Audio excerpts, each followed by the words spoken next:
The Dying Guardian.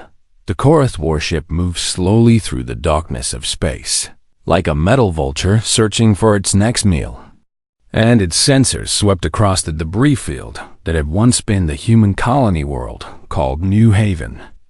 Looking for any signs of life that might have survived the attack, Commander Lyra Voss stood on the bridge of her ship, the ESV Harbinger, and her jaw was tight with anger as she watched the alien vessel complete another pass over the destroyed world below. Her first officer, Danny Cole, stepped up beside her and spoke in a low voice, saying that the Korath were looking for survivors, just like they were. Lyra shook her head and replied that it was not the same thing at all, because they wanted to save the survivors, while the Korath wanted to finish killing anyone who had managed to escape the initial attack. The Korath had arrived in human space about 18 months ago, and they were a species of elegant hunters with hard shells covering their bodies who viewed warfare as a form of art and believed that conquering other species was their divine right, given to them by their gods.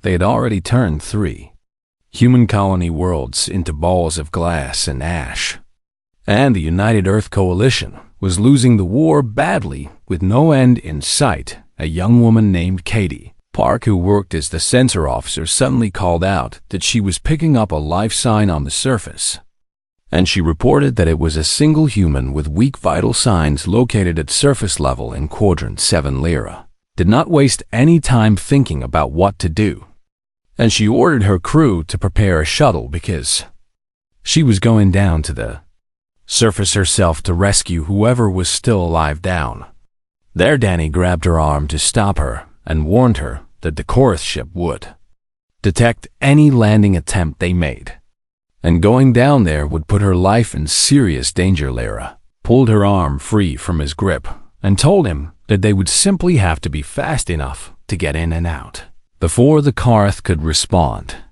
and she headed toward the lift that would take her to the shuttle bay. She turned back and gave Danny his orders, telling him to keep the Harbinger hidden in the shadow of the nearby asteroid, and if she was not back within 2 hours, he was to jump the ship to Rally Point Omega and leave her behind. Surface of New Haven was nothing but ash and ruin when Lyra arrived, and she moved through the skeletal remains of what had been a city of 200,000 people, with her rifle raised and her heart feeling cold and empty inside her chest. The life sign led her through collapsed buildings and past the bodies of people who had not been lucky enough to survive, and finally she reached a collapsed shelter that still had power running to it. When she climbed inside through a hole in the wall, she found something she had never expected to find in a million years. It was not a human at all. It was a Vorath. Creature lay broken among the rubble of the shelter, and its massive frame that was easily 3 meters of scaled muscle and razor-sharp claws was shattered and bleeding silver-colored blood onto the ground. The Vorath were legends throughout the galaxy, nightmare stories that were told across 100 different star systems to frighten children and adults alike, and they were considered the apex predators of the known universe. Creatures so dangerous and deadly that even the Korath gave them plenty of space and avoided fighting them, but this one was clearly dying. Its 6 eyes that had once burned with golden fire now flickered weakly as they focused on Lyra standing in the doorway, and a deep rumbling voice emerged from its throat that was translated through her earpiece into broken words.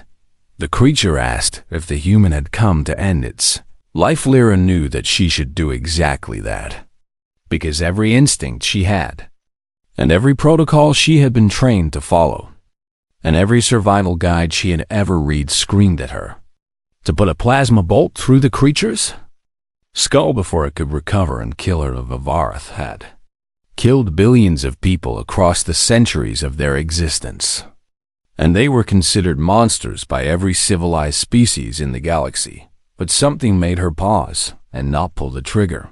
Maybe it was the way the creature looked at her, not with hunger or rage like she expected, but with something that looked almost like acceptance of its fate.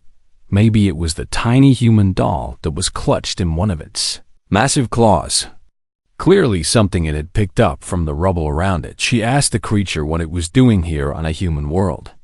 The Vorath's chest heaved with effort as it tried to breathe, and it answered that it had been hunting the Korath because they had killed its pack and they had killed its young ones and they had killed everything that the Vorath had ever loved, those dying.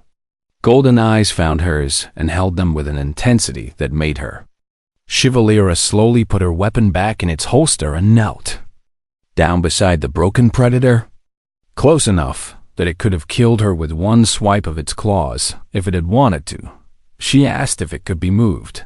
The Vorath stared at her for a long moment, clearly surprised that a human would offer help to a creature like itself. And something changed in those 6 golden eyes. It was the beginning of something neither of them could have predicted. An alliance that would change the course of the entire war and show the Korath that they had made a terrible mistake when they decided to hunt apex predators. The impossible alliance, the crew of the Harbinger, nearly started a mutiny when Lyra brought the Vorath aboard the ship. And Danny argued with her for 3 hours straight about how dangerous and foolish her decision had been. Katie refused to leave the bridge because she was too scared to walk through the corridors, knowing that a Vorath was somewhere on the ship, and the ship's doctor, an older man named Pete Mallory, threatened to resign his position entirely rather than treat such a creature. But Lyra held firm against all of their protests and refused to back down from her decision. She stood in the medical bay where the creature lay sedated on a specially reinforced bed and told her officers to really look at it, to see it for what it actually was. She explained that this was not a predator on the hunt looking for its next meal, but rather a refugee who had lost everything, the same as the human people they had failed to save.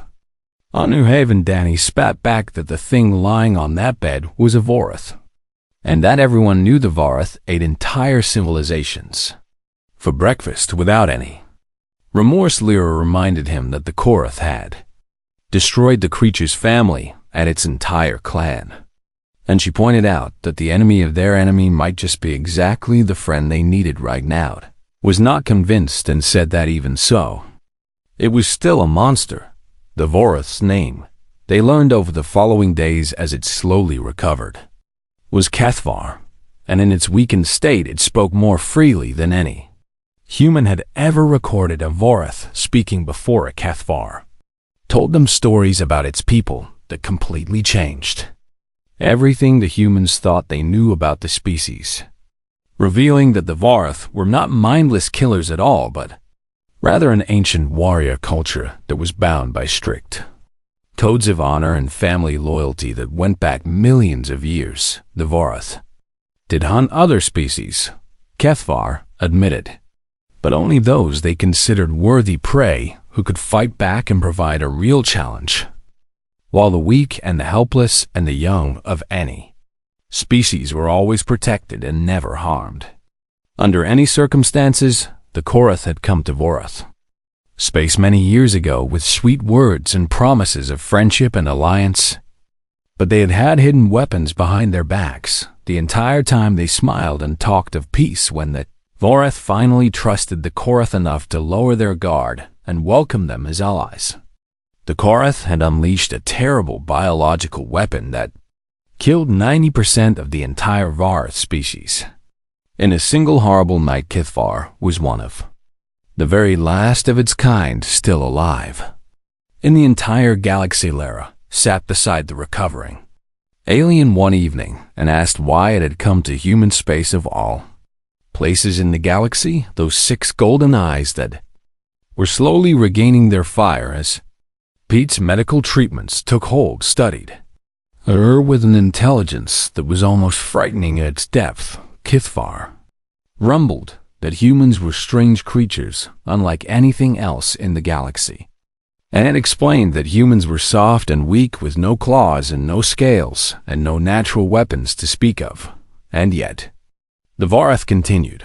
Humans had somehow conquered their entire world and reached the stars, and now they were fighting the Korath when any species with good sense would have fled long ago. Lyra admitted with a small smile that humans were known for being stubborn. Kithvar made a sound that might have been a laugh and said that humans were something much more than just stubborn. The great predator sat up slowly on the medical bed, its massive frame still bearing the scars and wounds from its ordeal on New Haven.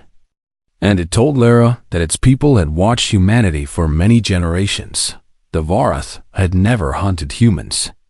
And Kethvar asked if Lyra knew why that was. Lyra guessed that humans probably were not worth the effort of hunting. Kethvar shook its massive head and said that the reason was because the Vorath had recognized what humans truly were, which was apex predators just like themselves, but different in an important way. Humans had soft bodies but hard spirits, Kethvar explained. And they did not hunt with claws but instead hunted with their minds and their hearts and their complete refusal to ever surrender no matter how bad things became. The words settled into Lyra's chest and took root there like seeds planted in fertile soil. Kethvar continued speaking and said that the Korath believed they had already won the war against both species, thinking that the Vorath were finished and that humanity would soon follow them into extinction.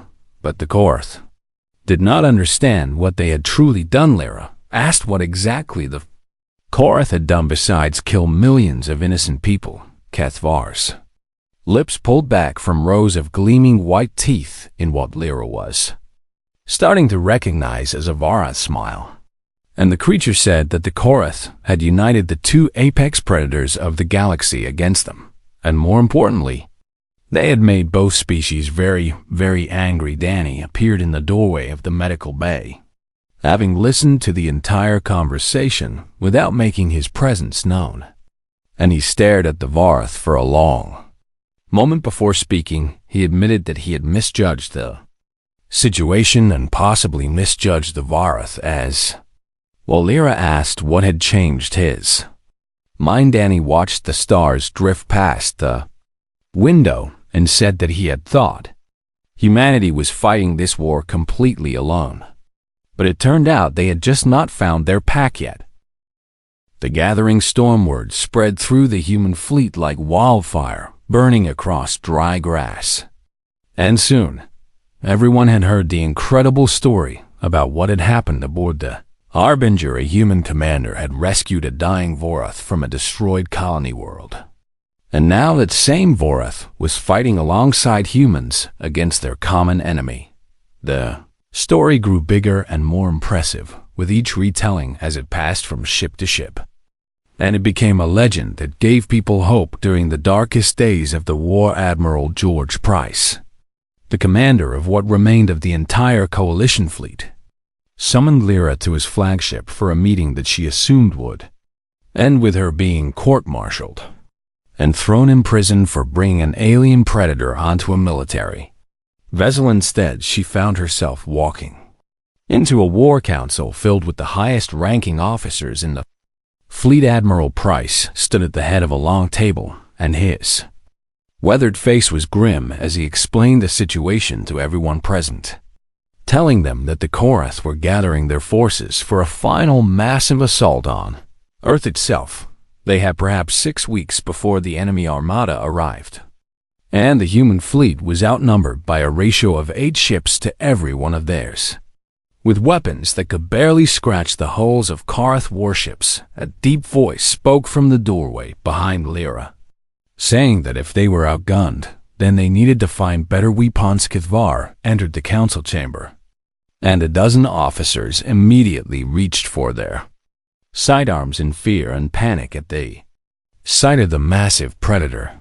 The Vorath ignored all of them completely and moved to stand beside Lyra with an easy grace that seemed impossible for a creature that had been near death just weeks before.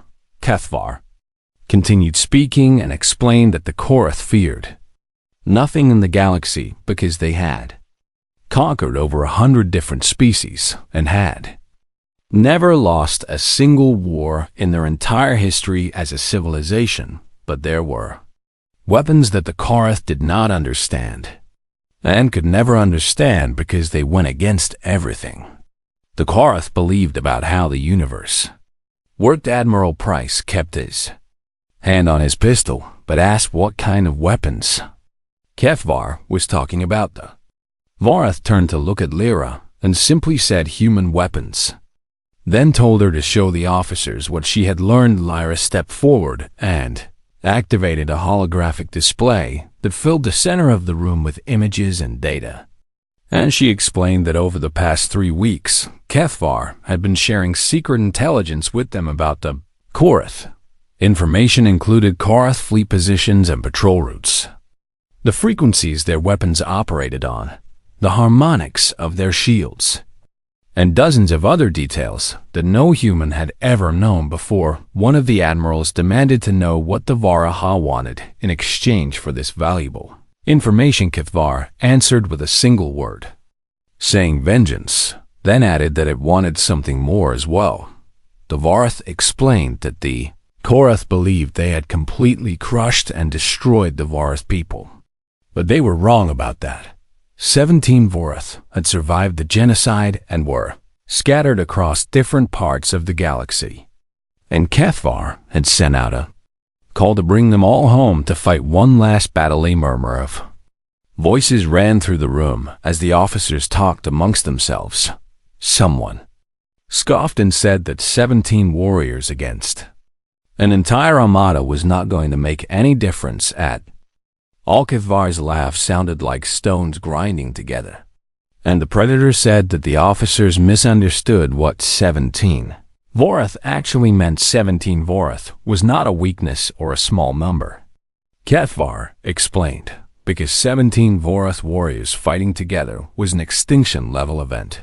But even so, the Vorath could not fight alone and needed vessels to carry them into battle and support from other warriors to watch their backs. HFY looked at Lyra again and said that they needed a pack. The plan that emerged over the following weeks of intense preparation was completely insane by any normal standard of military thinking, and it relied on human creativity and Vorath ferocity working together in ways that had never been tried before. It was a gamble so desperate and unlikely to succeed that even Lyra had serious doubts about whether it could actually work. But as she watched her crew slowly change their attitudes toward HFY and begin working alongside the alien as equals, she saw something wonderful happening. The Vorath were not the monsters that stories had made them out to be, but rather warriors who had lost everything they loved and had found in humanity a group of kindred spirits who understood their pain, and humans in turn found something they had been missing throughout the entire war, which was proof that they were not alone in their defiance against the Korath. Danny was the first member of the crew to fully accept the new alliance, and one night Lyra found him standing outside the cargo bay watching something through the window. She looked inside and saw HFY sitting in the middle of the large room, surrounded by human children from the refugee ships that had joined the fleet for protection. The great Predator was telling the children stories about its homeworld, tales of hunts and honor and the beauty of the stars seen from Vorath eyes. The children were not afraid at all, and they sat listening with wide eyes full of wonder and excitement. Danny told Lyra that he had been completely wrong about everything, and he admitted that he had thought they were fighting this war alone, against impossible odds, but it turned out that they had just needed to find the right allies, the right pack to stand with them against the darkness. Lyra nodded and said that the Korath had made a terrible mistake when they decided to make enemies of both apex predators at the same time. Now, those predators were going to show the Korath exactly what that mistake was going to cost them. The Battle of Sol, the Korath Armada, arrived at the edge of the solar system on a Tuesday morning, according to Earth time, and the sight of it was enough to make even the bravest human warrior, feel a cold knot of fear forming in their stomach-ache. 100 warships hung in the darkness of space with their crystalline hulls gleaming and shimmering with barely contained energy. And they were arranged in the perfect battle formation that had crushed so many civilizations before humanity had even learned to make fire, Admiral. Price's voice crackled across the communication systems of every human vessel in the fleet. And he told them that they all knew the plan and they all knew what was at stake. He said that today they were fighting not just for Earth and not just for humanity, but for every single species that the Korath had ever destroyed or enslaved throughout their long history of conquest. Today, they would show the enemy what happened when they backed apex predators into a corner with nowhere left to run. The human fleet was badly outnumbered and their weapons were weaker than the enemy's.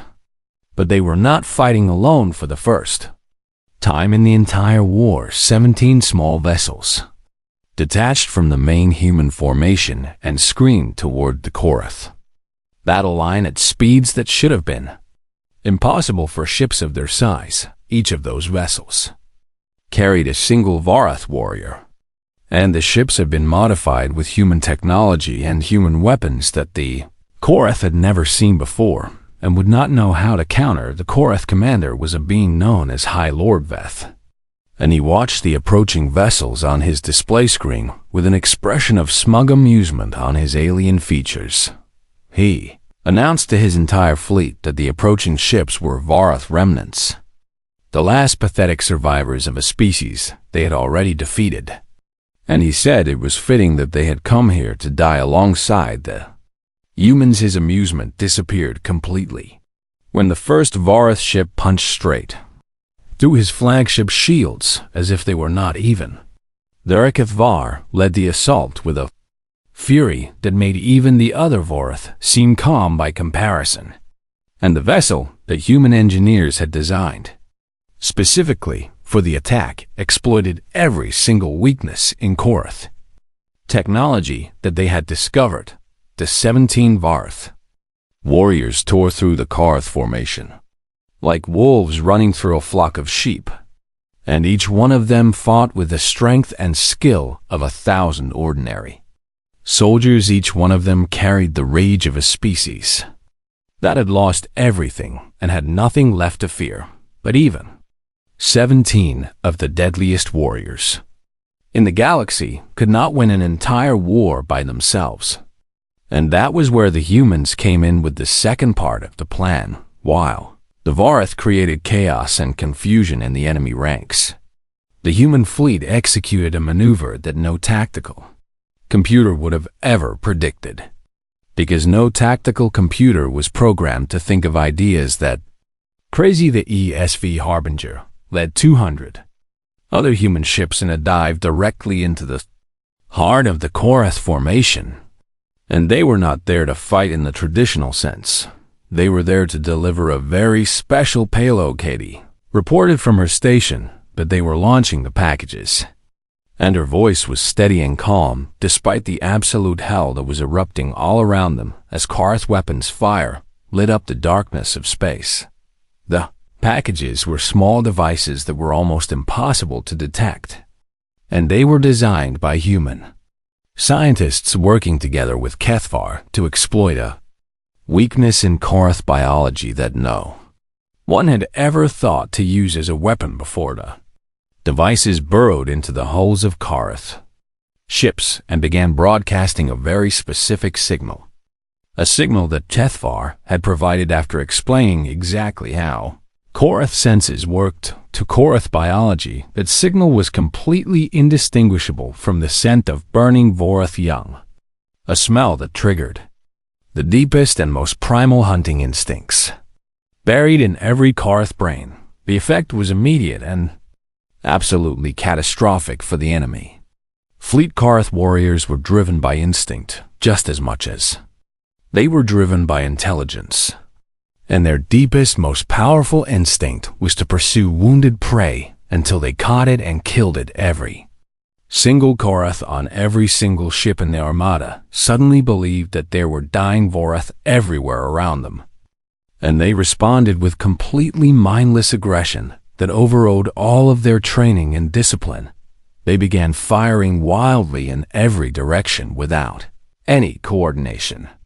And they broke formation as individual ships chased after prey that did not actually exist. Some of them even began turning on each other in their desperate frenzy to claim the imaginary kills before their rivals could get there. First, Lyra watched the chaos unfolding and gave the order for all ships to execute the final phase of the attack. The human fleet had been pretending to retreat in disorder, but now every single vessel turned around as one and charged directly at the enemy. They hit the disorganized Korath armada like a massive hammer, striking a piece of glass. And human determination crashed against alien chaos in the largest space battle in the history of the galaxy. Ships died on both sides as weapons fire crossed back and forth through the darkness. But far more Korath ships were destroyed because their crews could not coordinate with each other, and their commanders could not restore any kind of order. High Lord Veth watched his perfect armada tear itself apart around him. And for the first time in his very long existence, he understood what it felt like to be prey instead of predator. He finally knew what fear truly meant. The price paid, the Battle of Soul, lasted for 14 long and brutal hours. And when it finally ended, the Korath armada that had been so perfect and so terrifying was completely shattered beyond any hope of recovery. 300 enemy warships had been destroyed and turned into drifting debris fields, and another 200 had been captured by human boarding parties, who found the crews still confused and disoriented from the sensory attack. The rest of the Korath fleet fled into the void of deep space, running away from a battle for the first time in their species' entire history of warfare. Human losses were severe and painful to count, with 87 vessels destroyed and over 30,000 brave men and women who would never see their families again.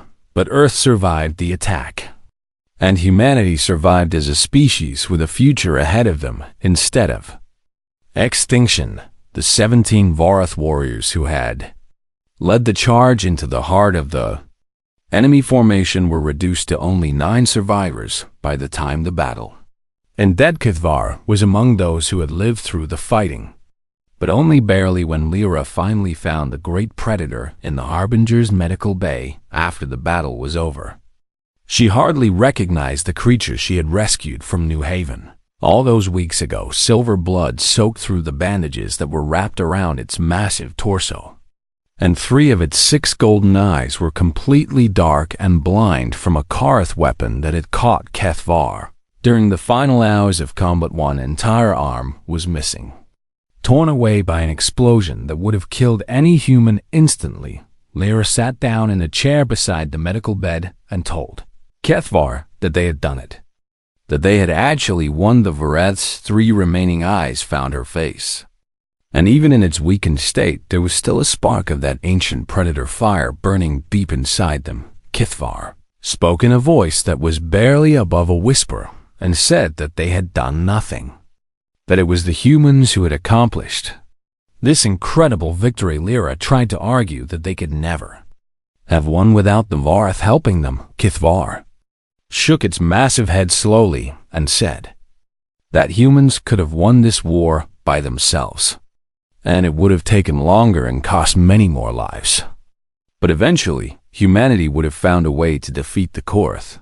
That was what the Korath had never understood about humans, and what the Vorath themselves had almost forgotten after so many centuries of being the most feared hunters in the galaxy. Lyra asked what exactly the Korath had failed to understand. Kithvar explained that apex predators came in many different forms throughout the universe, and some had claws and scales and incredible physical strength, like the Vorath, but others had soft bodies and clever minds and hearts that absolutely refused to break no matter how much pressure was put on them. The Vareth had hunted the stars for 1,000,000 years, because they were strong, Kethvar said, but humans would hunt those same stars for 1,000,000 years more, because they were something different, something better. Lyra felt tears forming in her eyes as she began to understand what Kethvar was trying to tell her, though. Great Predator continued speaking and said that it was dying because its wounds were too severe for even the best human doctors to heal, but it was content to die here among friends and allies, knowing that the creatures who had murdered its people had finally been broken and defeated. Kethvar said that it had found at the very end of its long life a pack that was truly worthy of a Vareth warrior. Lyra let the tears fall down her cheeks without trying to hide them, something she had not allowed herself to do since she had walked through the ruins of New Haven. She told Kethvar that it was packed to them as well, and she asked if the Vareth understood that the humans considered it family. Now Kethvar made that grinding stone sound that Lyra had learned was a Vareth laugh, and said that it knew, and that was exactly why it could finally rest. The Predator asked Lyra to tell its story to others, to spread the tale of what had happened here so that no one would ever forget. Tell them that when the last apex predator of the old galaxy was dying, a new one came and caught her and saved her. Tell them that humans embrace the dying and make them family, instead of leaving them to suffer alone. Tell them that the two greatest hunters in the universe found each other at the end of all things and became something stronger together than either could have been apart. The voice trailed off and the massive chest grew still and the light faded from those three golden eyes. Lyra sat with Kethvar's body until the ship's light cycled through night mode and back to day again.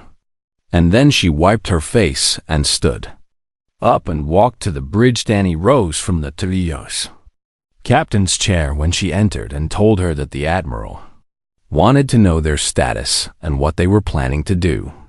Next, Lyra looked out at the stars through the main view screen, at the debris of the battle still drifting past, at the ships limping home for repairs, at Earth hanging blue and beautiful in the distance like a precious jewel. She told Danny to inform the Admiral that they were ready for whatever came next, that the pack was still intact even though they had lost members, and that the Karth had made a very serious mistake that they would regret. Danny asked what mistake she was talking about. Lyra thought of Kethvar and of New Haven and of every human who had fought and died and refused to surrender even when all hope seemed lost. She said quietly that the Karth had believed they were the hunters and everyone else was prey, but they forgot that humanity were predators too, and now humanity knew exactly where the Karth lived. She had embraced the fading apex predator and given it a home and a family at the end of its